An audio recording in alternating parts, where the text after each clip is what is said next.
Hello प्यारे बच्चों, कैसे हैं आप सभी।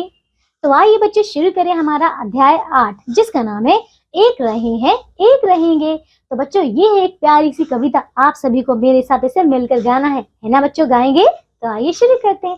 सबसे पहले हम इसका पाठ प्रवेश पढ़ लेते हैं। देखिए बच्चों, इसका पाठ प्रवेश। प्रस्तुत कविता मित्रता और एकता की भावना को उजागर करती है। यही कविता सिखाती है कि हमें धर्म, जाति, भाषा के भेदभाव को भूलकर भाईचारा और मित्रता का भाव रखना चाहिए। सभी देशवासी अनेक होते हुए भी एक है ना बच्चों। तो एक बहुत ही प्यारी कविता है, सीख देने वाली। तो चलिए आइए इसे हम पढ़ते हैं।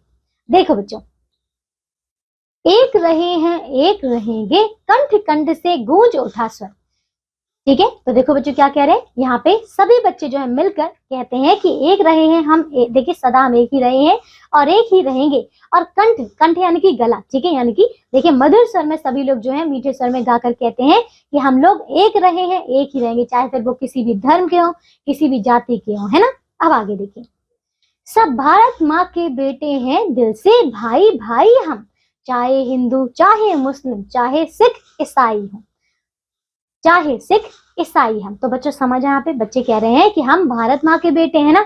हमारे भारत में कई सारे ऐसे राज्य हैं देखिए, और हर राज्य में देखिए अलग अलग जाति के अलग अलग धर्मों के लोग रहते हैं। तो कहते हैं कि हम भारत माँ के बेटे हैं और हम दिल से भाई भाई हैं। कहते हैं चाहे फिर हिंदू हो, मुस्लिम हो, चाहे सिख हो, चाहे ईसाई हो, है ना, हम सभी जो है दिल से भाई भाई हैं। अब देखिए आगे। मंदिर मस्जिद गिरजे अपने, अपनी धरती अपना अंबर, कंठ कंठ से गूंज उठा स्वर। ठीक है, देखो कहते हैं कि मंदिर हो, मस्जिद, गिरजाघर, ठीक है, सब कुछ जो है बच्चों वो अपना ही है और अपनी धरती पर अपना अंबर। कहते हैं कि अपनी ही धरती अपना ही अंबर, अंबर यानी कि आकाश। तो समझ आया यहाँ पे। कहते हैं कि हमारी चाहे जाति अलग हो, धर्म अलग हो, लेकिन फिर भी हमारी धरती तो एक है, अंबर भी एक है ना। और कहते हैं कि सभी के कंठ से जो है, सभी के मतलब सभी बच्चे मीठे मीठे स्वरों में कहते हैं कि हम सदा एक रहे हैं एक ही रहेंगे, है ना। अब आगे देखिए इसमें। अब कहते हैं अपना देश बड़ा प्यारा है, आपस में भाईचारा है, अलग देश भाषाएं लेकिन जय भारत सबका नारा है। तो देखो अब कहते हैं अपना देश बड़ा प्यारा है ना, हमारा भारत देश बहुत प्यारा है, आपस में भाईचारा है। भाईचारा यानी कि जब सभी लोग मिलजुल कर रहते हैं, एक दूसरे का दुख दर्द बांटते हैं, तो उसे ही कहते हैं भाईचारा, है ना, एक दूसरे की सहायता करते हैं। अलग देश भाषाएं, लेकिन देखिए देश भी अलग हो सकते हैं, भाषाएं अलग हो सकती हैं, राज्य अलग हो सकते हैं, है ना, लेकिन देखिए सबका जय भारत सबका नारा है। तो बच्चों समझ आ रहा है, लेकिन हमारे भारतवासियों का नारा एक ही है, जय भारत, है ना। समझ आ गया। हाँ, अब देखिए आगे। मिलजुल कर गाते हैं हम सब देशभक्ति के गीत, यहाँ पर कंठ कंठ से गूंज उठा सर। समझ आया। आप देखो क्या कहते हैं कि सभी का फिर जो मतलब सभी मीठी आवाज में गाते हैं, मिलजुल कर गाते हैं हम सब, ठीक है, और देशभक्ति के गीत हैं। तो बच्चों आप सभी ने भी देशभक्ति के गीत तो गाए होंगे, है ना। तो इसी प्रकार देखिए सभी लोग जो मिलकर हैं एक लय में एक सुर के साथ जो है देशभक्ति गीत गाते हैं। तो फिर अंतर कहाँ है, नहीं है ना बच्चों। हाँ, आप देखिए इसके आगे। आप कहते हैं अलग अलग क्षेत्रों के निवासी, अलग अलग क्षेत्रों के वासी, सभी भिन्न भाषा के भाषी, है ना, कितने ही समुदाय मगर सब कहलाते हैं भारतवासी। तो देखो आप कहते हैं अलग अलग क्षेत्रों के वासी। तो देखिए क्षेत्र तो अलग अलग है, राज्य अलग अलग है, और वहां के जो वासी, वासी यानी कि जो लोग होते हैं ना, अलग अलग मतलब जहाँ रहते हैं उसको वहां का निवासी कहते हैं। तो कहते हैं अलग अलग क्षेत्रों में रहते हैं, सभी की अलग अलग भाषाएं हैं, है ना, अलग अलग भाषी के लोग हैं।